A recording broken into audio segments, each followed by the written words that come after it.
para sa mga backfighters. Tama, traiduran ang topic natin today.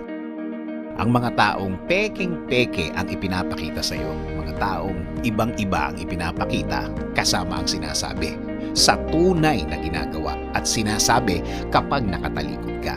Iniiba ang sinasabi, iniiba ang ginagawa.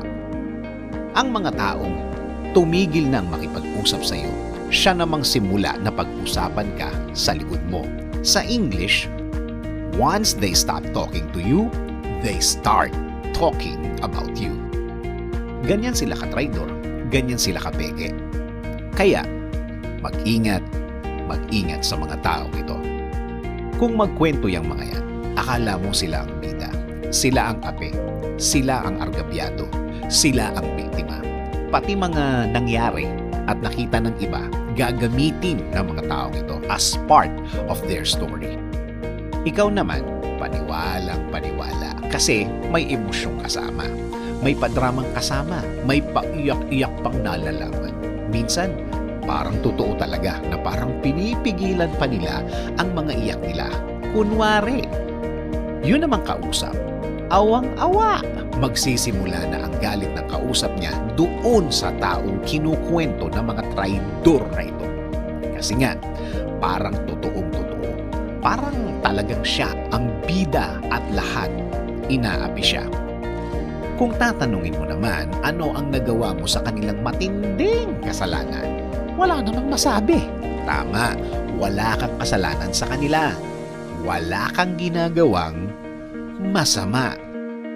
They just enjoy the attention. They love it. Masayang-masaya sila. Ganyan naman talaga ang gawain ng mga taong ganyan. Gagalitin ka, aasarin ka, at kapag naabot mo na ang galit mo, nasa dulo ka na talaga at naabot mo na ang end ng pasensya mo, sasabog ka na.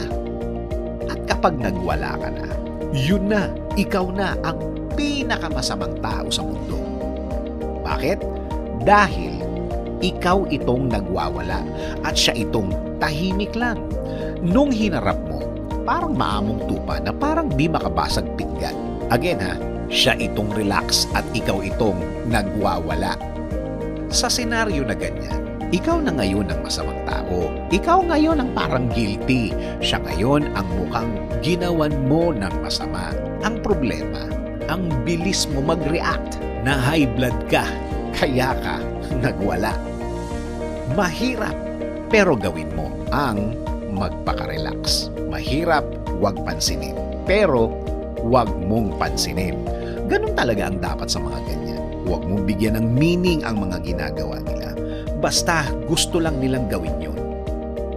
Eto, sana tumanim sa utak mo ang sasabihin ko. Kapag minura kita ng ibang lingwahe, ibang salita, baka matawa ka lang. Pero kapag minura kita ng Tagalog, magagalit ka na, aalma ka na, magwawala ka na. Pero nung ginamit ko ibang salita, wala lang. Meaning, tayo lang talaga ang nagbibigay ng meaning sa mga salita ng mga tao ito. Huwag alalahanin ang mga backfighters na yan. Busy sila sa paghahanap ng mga mali natin sa buhay. Pero, kung titingnan nila ang buhay nila, parang lahat mali. Ganyan naman talaga ang mga yan. Matapang lang ang mga yan kapag nakatalikod tayo. Sabi nga sa Proverbs 20:19, a gossip goes around telling secrets. So, don't hang around with chatterers.